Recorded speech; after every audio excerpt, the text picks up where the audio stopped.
Bows, TKOs, yeah. Bows, TKOs, we got bows, TKOs, yeah. Bows, TKOs, we got bows, TKOs, yeah. Bows, TKOs. Bows and TKOs. We are live, episode 77, coming at you from the Valley on this beautiful Wednesday evening. I'm your host, Shane Gillette, for this weekly MMA podcast, streaming anywhere you get podcasts and videos on YouTube. Man, the sports world is buzzing. We have the NFL in full action. My Pittsburgh Steelers looking real nice with that beautiful ball from Russell Wilson sitting atop the AFC North. Just watched the AFC North Hard Knocks yesterday. What an awesome episode. You never have seen the behind the scenes with Tomlin and crew. We get insight into it. They stole the show. I'm sure they will steal the season. And then I went to Spurs, Suns, NBA Cup, one of the ugliest games I've seen in person. But got to see Victor Wembanyama play. Got to see him do some crazy stuff.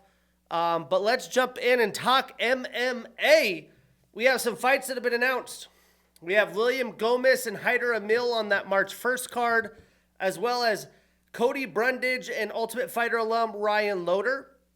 And then on February 22nd in Seattle, we have Gene Silva and Malsik Bogdasarian, who I have no idea who that is or what that's about, but they must think highly of him to put him in against Gene Silva, unless nobody wants to fight Gene Silva. And then the Mackenzie Dern, Amanda Ribas fight that was supposed to happen next week is being moved to January 11th. UFC Vegas 101, the Apex headliner for a 5-round main event. And we will recap the PFL Championship, some solid fights. Timur Kizriev with unanimous decision over Brendan Loughnane. I figured Timur would look good. He looked great and fantastic and completely dominated Brendan over 5 rounds. The highlight of the show was Dakota Dacheva with a round 2 TKO over Talia Santos, just absolutely taking it to her, defending her clinch and takedowns, and beat her up. We had Davlet Yakshimuradov with a round 1 TKO over Impa Kasaganai. Took it to Impa. Impa likes those collision courses. This time he got caught with $1 million on the line. We have a new champion, Shamil Musayev, with a round 3 knockout over Magomed Umalatov. Was really shocked to get a finish in that fight. We had Gadzi Rabadanov with a round 3 TKO over Brent Primus. And then Dennis Goltsov with a round 1 submission via triangle choke over Oleg Popov. So this weekend, solid pay-per-view, the final pay-per-view of the year, UFC 310. And to preview this card, I would say there is not a bad fight on the card at all. There are some very fun stylistic matchups, as well as ranked fighters and former champions.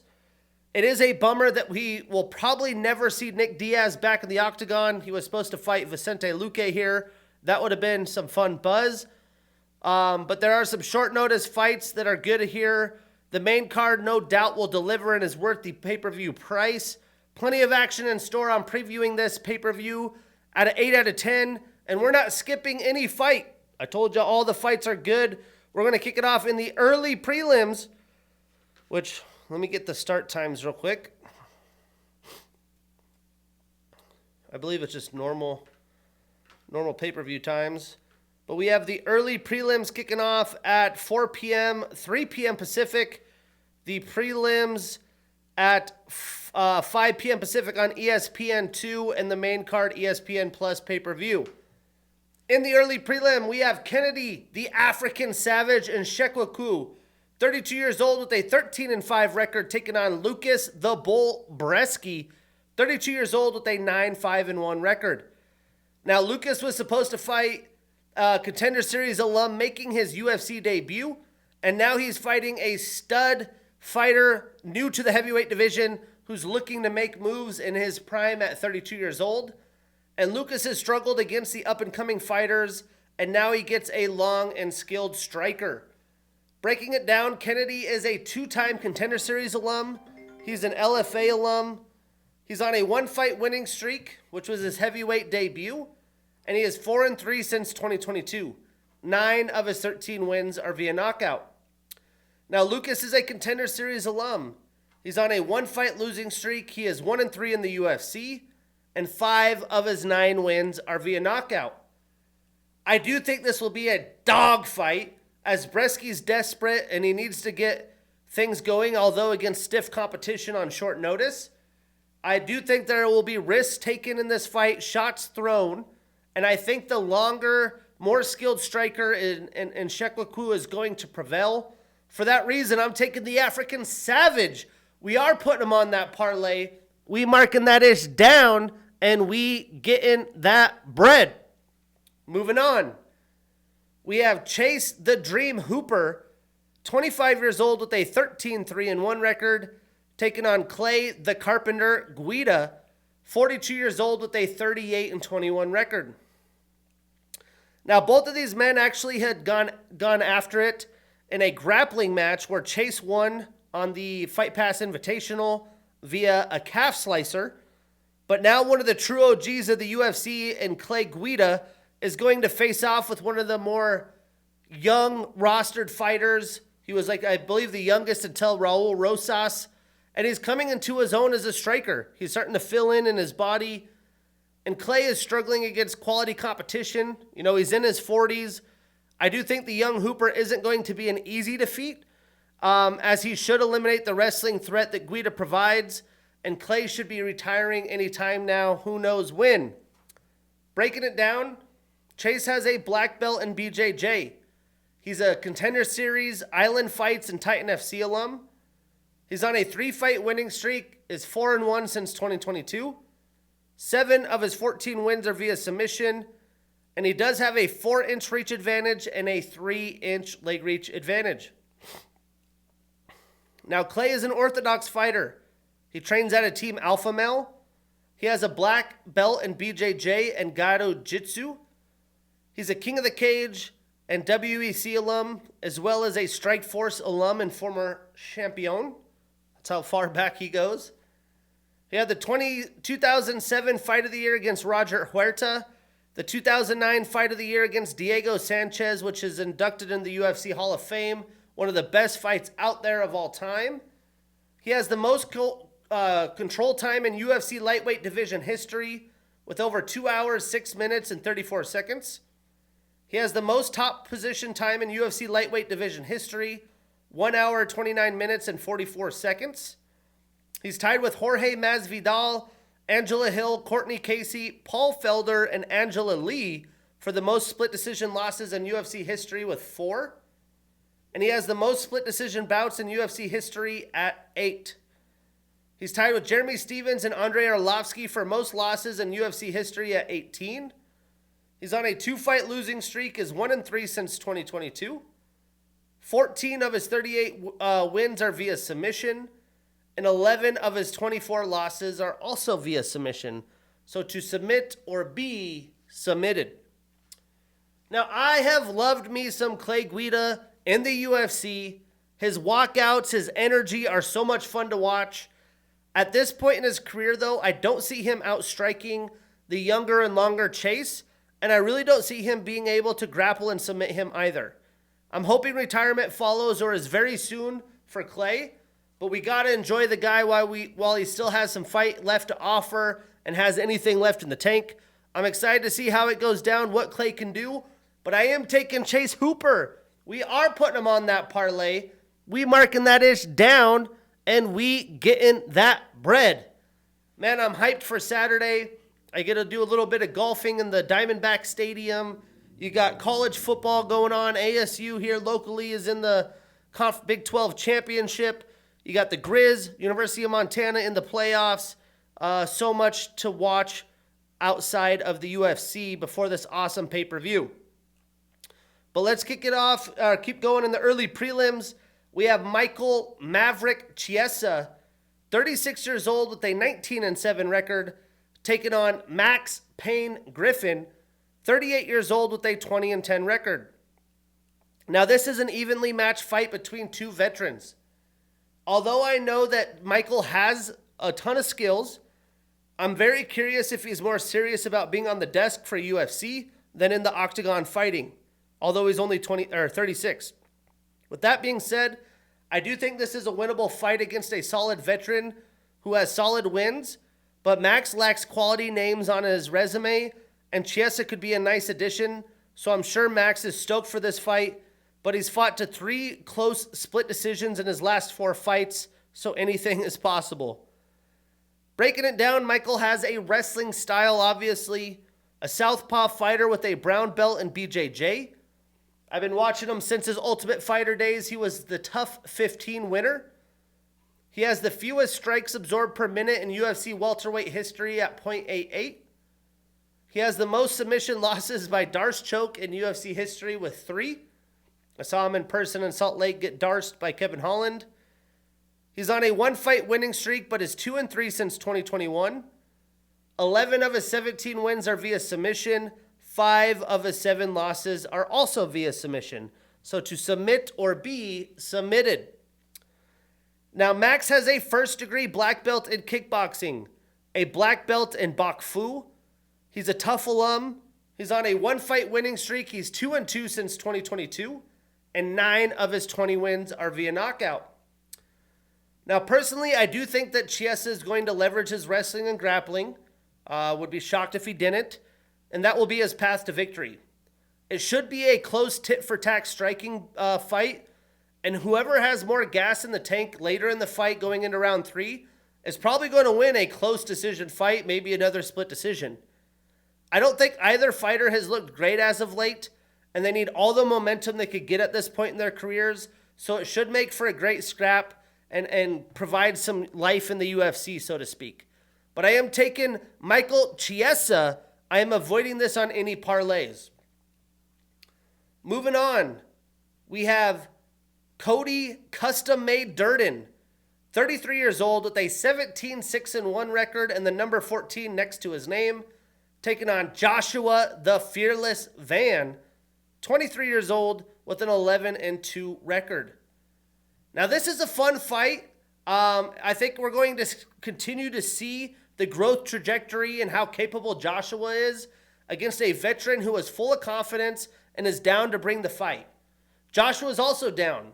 He is so young, a 10-year age difference here, but he's already faced solid competition in the division. This is a big jump up for him again, and I'm not sure if he's going to be able to find a way with the tougher competition. Breaking it down, Cody is a southpaw fighter. He trains out of American Top Team. He has a brown belt at BJJ. He's on a 1-fight winning streak, 5-3 since 2022.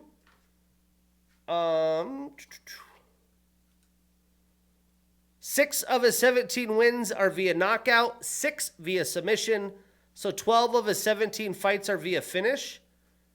And 4 of his 6 losses are via submission. Now, Joshua is a Fury FC alum. He's on a 1-fight winning streak, 4-1 in the UFC. And 6 of his 11 wins are via knockout.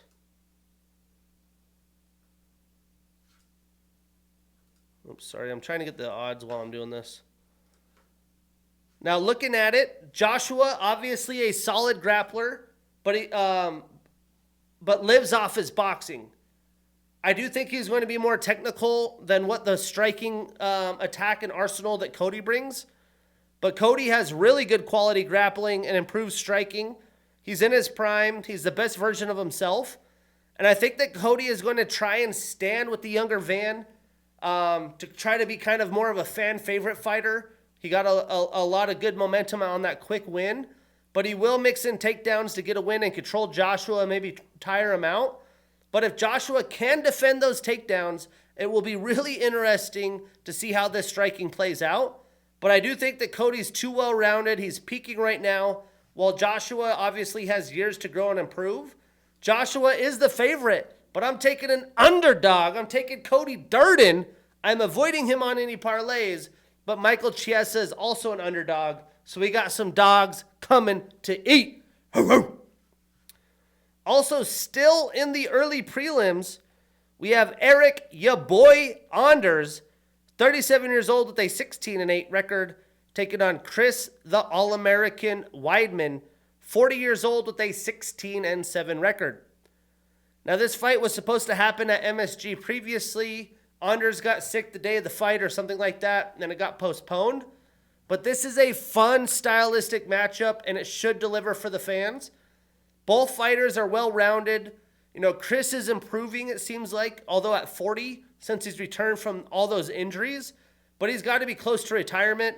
I was thinking if he did get a win in New York, that would probably be it. This still very well could be the last dance, although it's not in New York.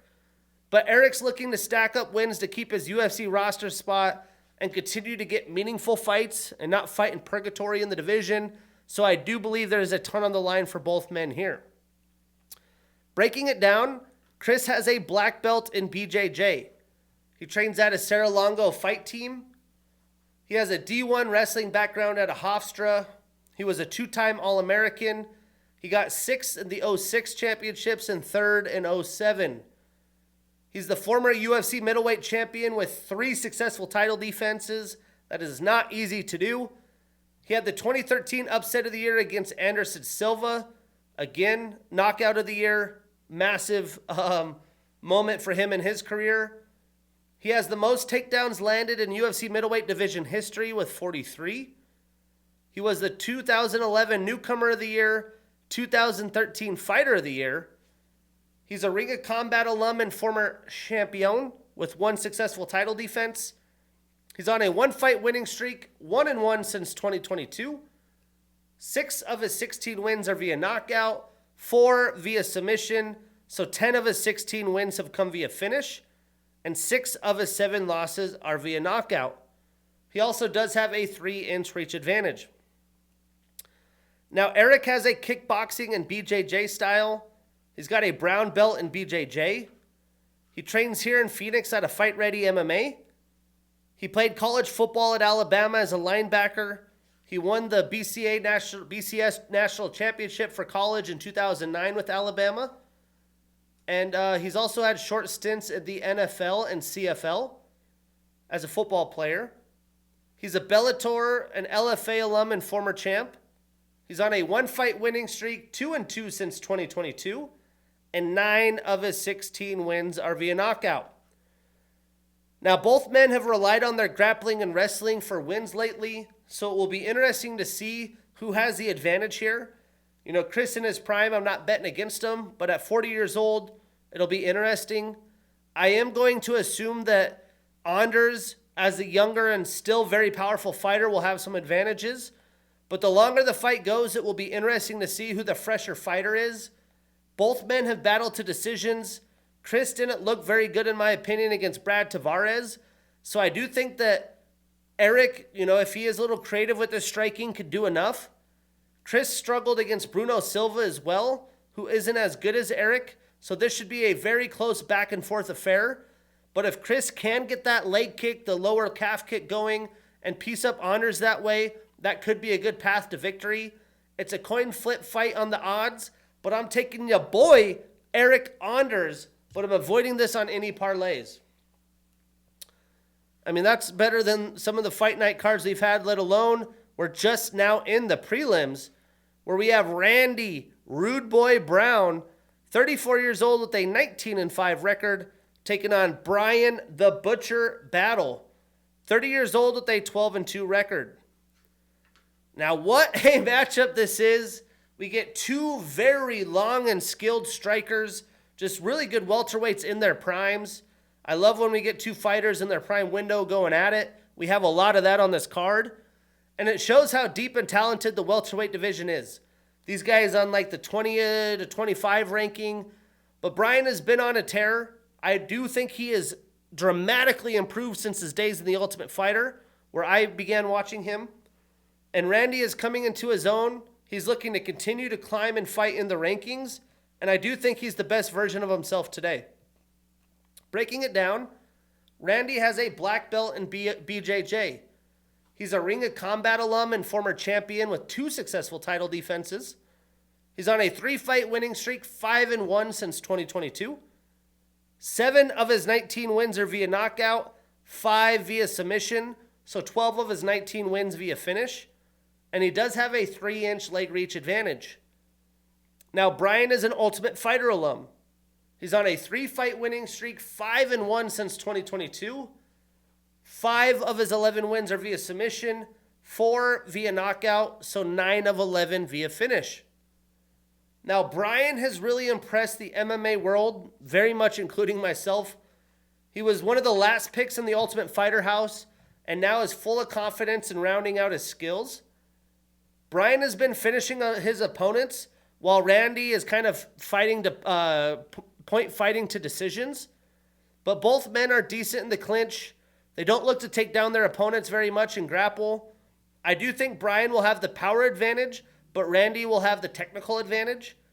Both men are susceptible to takedowns, so although they don't rely on that, it will be interesting to see if either fighter attempts a few to try to get an advantage there. I do think this is Brian's toughest opponent to date, besides Renat Fakhretdinov, who he lost to and was out-grappled badly. But this is a coin flip fight. I'm going to go with Brian in a dog fight due to, I think, him landing more damage and being the aggressor in the fight. So I'm taking the Butcher, but I'm avoiding this on any parlays where possible. Moving on.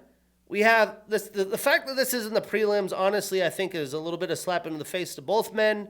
I respect the martial arts that both of these guys have. I enjoy watching their fights. But we have Movsar Evloev, 30 years old with an undefeated 18-0 record and the number 5 next to his name, taking on Aljamain, the Funk Master Sterling, 35 years old with a 24-4 record and the number 9 next to his name. Again, it's Savage. This fight is on the prelims. This is a fight of 2 legit contenders in the division. I think personally Movsar should be fighting for the title or fighting Volkanovski, as he's very deserving and has proven it with who he's beat. But he gets the former bantamweight champion who has looked great since moving up to 145, but is going to have a tough night at the office versus such a complete fighter in Evloev, who is continuing to improve from fight to fight, and he already beat a very, very good Arnold Allen.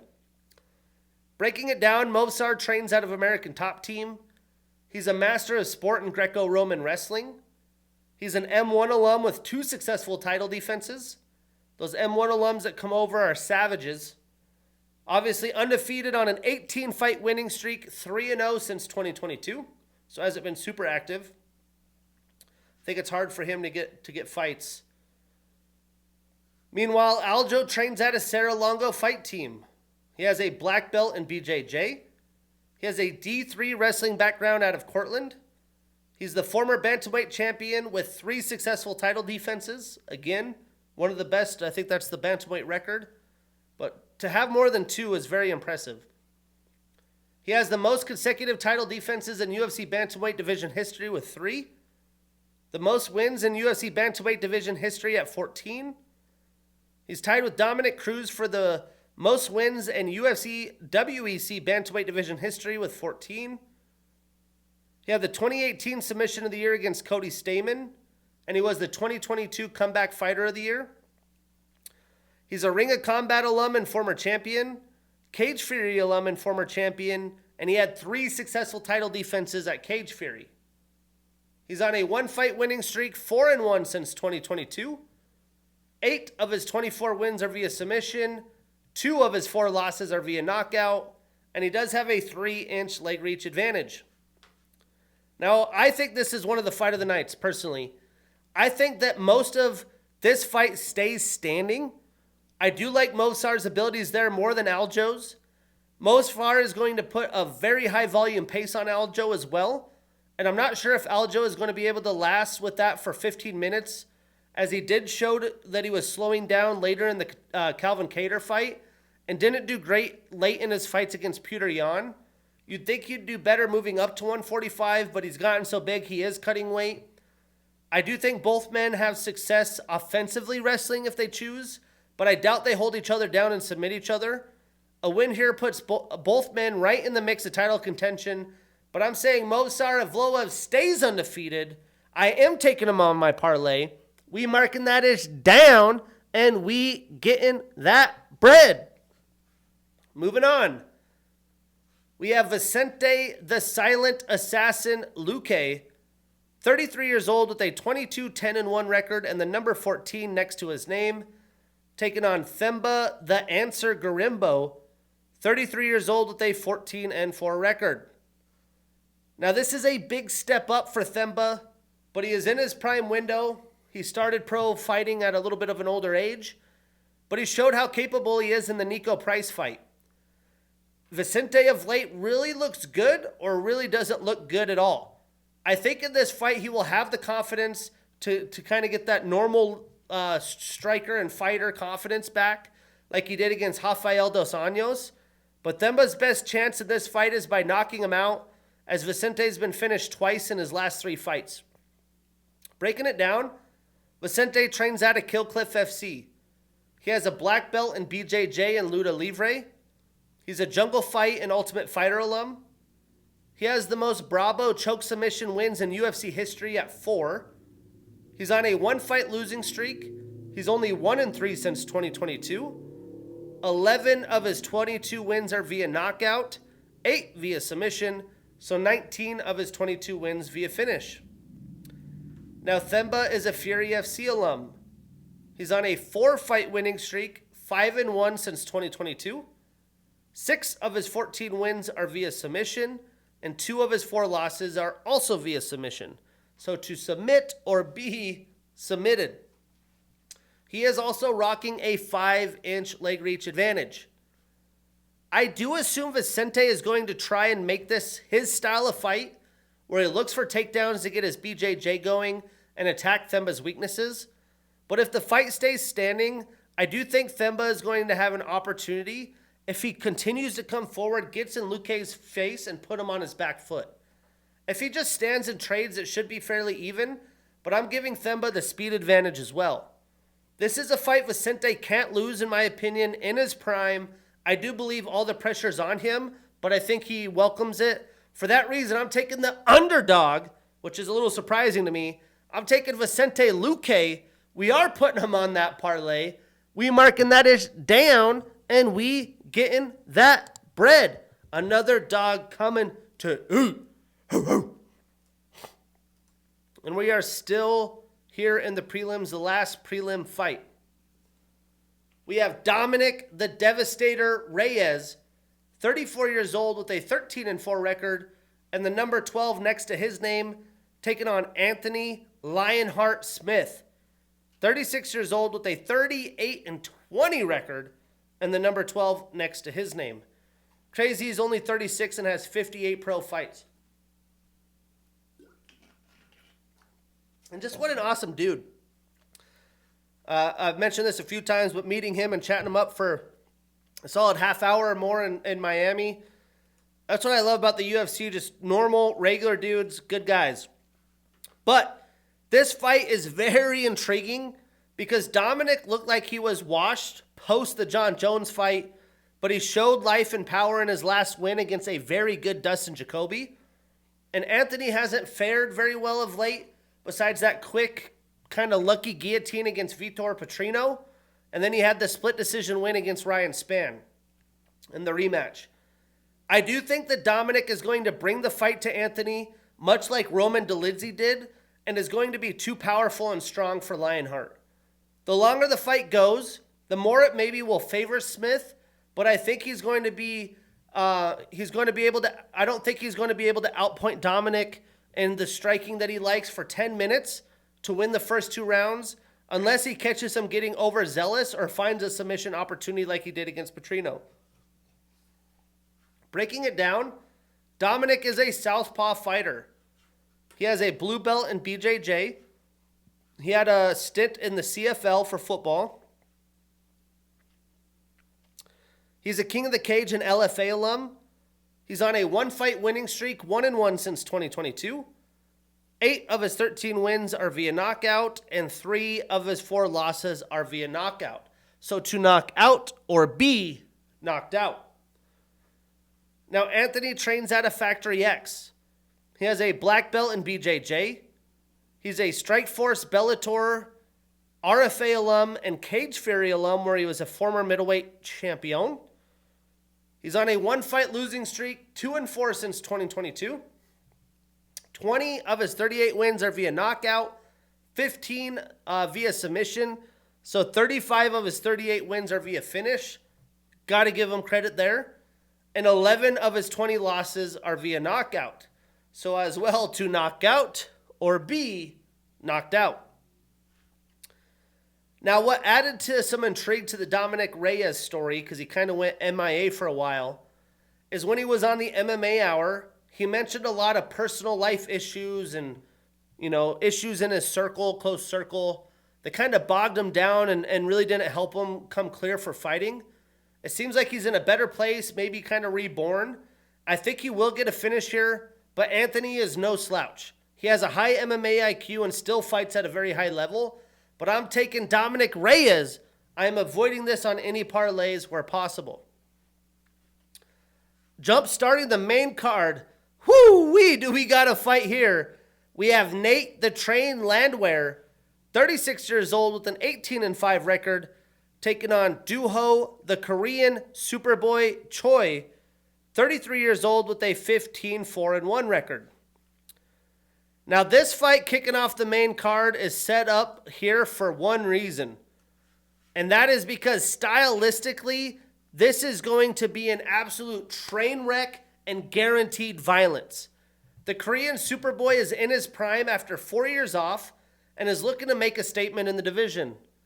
Nate is looking to continue his tear and get a chance to fight the top 15 again. Breaking it down, Nate is an M1 alum. He's a former champion with 2 successful title defenses in M1. 4 of his last 5 fights have been performance of the night or fight of the night. He's good on the microphone too. He's been showing up. He's showing out. He's on a 1-fight winning streak, 3-1 since 2022. 9 of his 18 wins are via knockout. Now, Duho is an M1 alum. He had the 2016 Fight of the Year against Cub Swanson, which is also in the Hall of Fame. 5 of his last 7 fights are fight of the night or performance of the night. He shows up, he shows out. Like I said, this is about to be an absolute collision course. 12 of his 15 wins are via knockout. 2 of his 4 losses are via knockout. So to knock out or be knocked out. I do think we've seen growth and some good fighting out of Choi since he's returned from his injuries and time off. He's in the middle of his prime. His time is now. And I think he outlasts Nate and is more technical with his striking and maybe even more willing to take some risks in this fight. Nate doesn't have great striking defense either. So if it isn't a finish, I do like the Korean Superboy by decision. I am taking Duho. I am putting him on that parlay. We marking that ish down. And we getting that bread. Another underdog coming to eat. He's at plus 120. Moving on. We have Bryce Thug Nasty Mitchell. 30 years old with a 16-3 record and the number 13 next to his name. Taking on Kron Gracie, 36 years old with a 5-2 record. Now, this fight is interesting because the matchup's kind of questionable. Kron really hasn't done much in the UFC and hasn't looked good in his last few fights. Bryce has been entrenched in the top 15, but is coming off a vicious knockout against Josh Emmett. So maybe it's kind of taking a light return fight to try to get back to normal. Bryce is only 30 years old and is just now hitting his prime. He's been kind of, I want to say trending, but like very big on social media, focused on his political beliefs and working on the farm. But I do hope he's focused on improving in the gym as well. There is some questions there. Breaking it down, Bryce is a southpaw fighter. He has a black belt in BJJ. He had the 2019 Submission of the Year against Matt Sales with a twister. He's an RFA World Series of Fighting and Ultimate Fighter alum. I do hope he gets the camo shorts. He's on a 1-fight losing streak, 2-2 since 2022, and 9 of his 16 wins are via submission. Now, Kron has a BJJ style. Clearly, he's a Gracie. He's got a black belt, also a black belt in judo. He won gold in the 2013 ADCC World Championships, which is the cream of the crop. 2 of his last 3 fights have been fight of the night or performance of the night. He is showing up. He is showing out. And all 5 of his wins are via submission. No surprise as a Gracie. Kron has shown his real path to victory is getting takedowns and getting submissions. A lot of, much of that's the same for Thug Nasty, though. So it could be interesting. The difference is that Bryce, I think, although not super technical, does have the striking advantage here. Bryce is very aggressive when it comes to his offensive wrestling as well, and doing well with that wrestling kind of style of top control. I think he does do that in this fight to still around and still some control time, but I think he's just too good for Kron.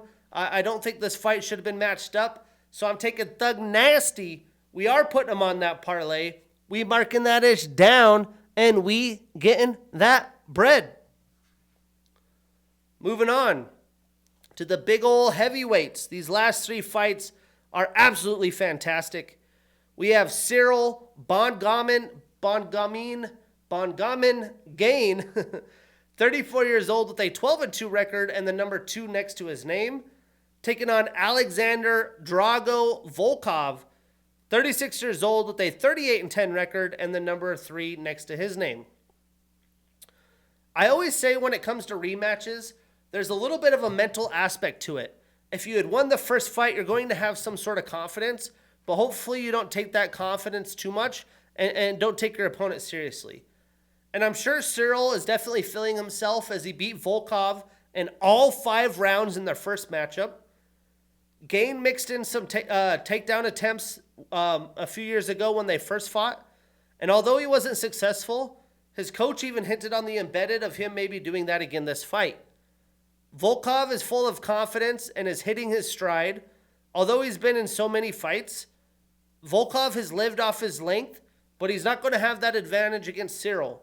And Cyril is a bit more athletic and a quicker striker, so we'll have those advantages.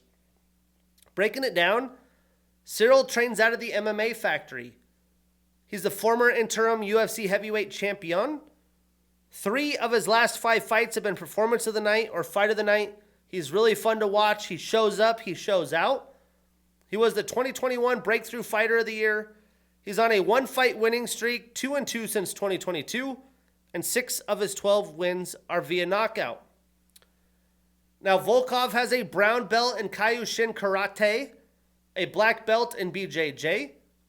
He's an M1 alum and former heavyweight champion with a successful title defense. He's also a Bellator alum and former heavyweight champion, and their 2-time heavyweight tournament champion. He's on a 4-fight winning streak, 4-1 since 2022. 24 of his 38 wins are via knockout, and he does have a 5.5-inch leg reach advantage. Now, for 2 heavyweights, this is as sweet as it gets stylistically to watch. There is just a clean kickboxing affair. The speed, length, and precision these guys fight with are unlike many heavyweights. I do think the path to victory for Gane's opponents has been wrestling, and that is not a specialty of Volkov. Gane should have improved grappling since the Francis Ngannou fight. We saw Francis, to really take it up a notch, was able to implement grappling to his arsenal, and I think Gane's going to add that and take down defense as well.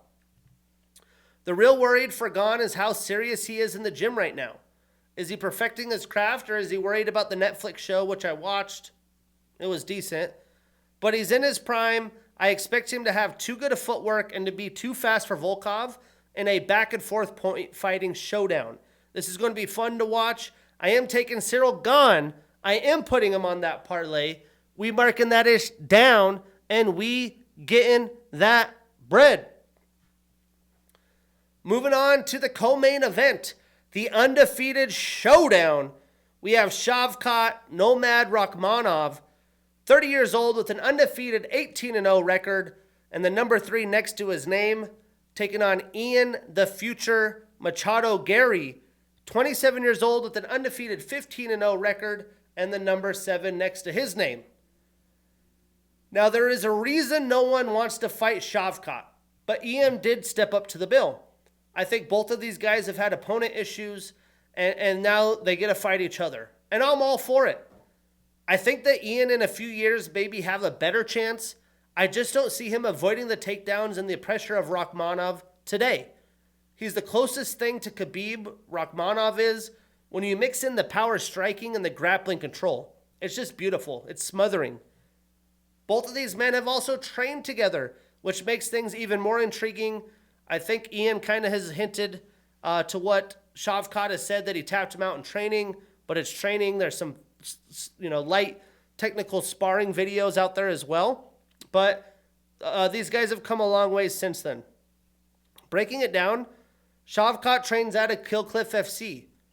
He's a master of sport and combat Sambo. He won gold in the 2013's World Martial Art Tournament, MMA tournament.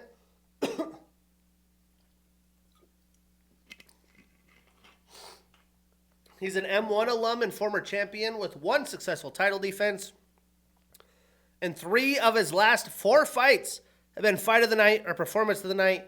He shows up, he shows out. Not only is he undefeated on a 18 fight winning streak, but 10 of his wins are via submission, 8 via knockout, so all 18 wins via finish. The guy's an absolute wrecking ball. He's 4-0 since 2022, 6-0 in the UFC, and he does have a 2.5-inch reach advantage. Now, Ian trains out of Shootbox Diego Lima. He has a black belt in judo. Charles Oliveira is going to be in his corner this weekend. He's a Cage Warriors alum and former champion. He's undefeated on a 15-fight winning streak, 7-0 since 2022, 8-0 in the UFC, and 7 of his 15 wins are via knockout. Now, honestly, both of these men have future champion written all over them. I just think that Shavkat's strengths match up very well against Gary's. If there is a solid path to beat Gary, it's with the attack that Shavkat brings. If Gary can avoid the takedowns, which is a big if, this is an interesting fight for sure. But I do think Shavkat can still win this on the feet with his power. This is a 5-round affair, so if Ian can last late, it might get interesting to see if he can tire Shavkat out, as I don't believe he's ever fought a 5-round fight. But I'm saying Shavkat dominates, stays undefeated. I am putting him on that parlay. We marking that ish down, and we getting that bread.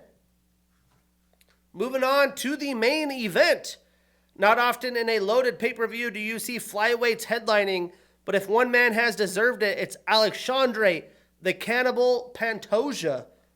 34 years old with a 28-5 record, taking on Kai Asakura, 31 years old with a 21-4 record.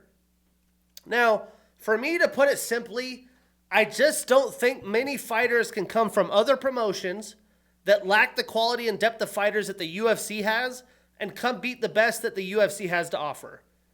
To add to the difficult task, not only is he fighting Pantoja, but he's dropping down a weight class that I believe it will be the first time he's fighting here. If so, it's been some time, and that won't be easy. I also don't blame Dana White for putting him in this title fight to mix it up a little bit, as most of the flyweights have kind of cannibalized each other. But I'm not sure if he's ready for this task against one of the hardest working men in the UFC. Breaking it down, Alexandre trains out of American Top Team. He has a black belt in BJJ. He's the current champion with 2 successful title defenses. 3 of his last 5 fights have been performance of the night or fight of the night. He's showing up. He's showing out. He's an RFA alum. He's on a 6-fight winning streak, 4-0 since 2022. 10 of his 28 wins are via submission, 8 via knockout, so 18 of his 28 wins via finish. Now, Kai trains at a Japan Top Team.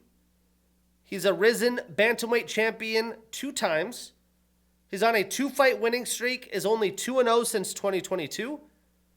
13 of his 21 wins are via knockout, and 3 of his 4 losses are via knockout. So to knock out or be knocked out. Now, Pantoja only has 2 finishes since 2022. This could be his opportunity. Kai has had some time to improve in the gym, only 2 fights since 2022, and he is in his prime at 31 years old. but I don't think he's better than even Steve Erceg, who recently fought for the title. Kai is a striking assassin. If this stands and strikes, I could see it going to Asakura, and he may have the power to get the job done. But Pantoja is durable, and the grappling's going to be there, and he is a solid striker that will drag you into deep waters. I expect Pantoja to take Kai down and smother him early to wear on him and look for a finish, maybe even a submission finish as well. For that reason, I'm saying, and still, I'm taking Alexandre Pantoja. We are putting him on that parlay. We marking that ish down, and we getting that bread. Welcome to the UFC, Kai Asakura. But he does have a lot of foreign fans, different eyeballs coming to the UFC. If he gets the job done, he will be a certified superstar. But what's up next week? We have UFC Tampa Bay, headlined by some of the chaos in the division, the newly bouted Colby Covington and Joaquin Buckley, the final card of 2024. Again, I'm your host, Shane Gillette. See you next week.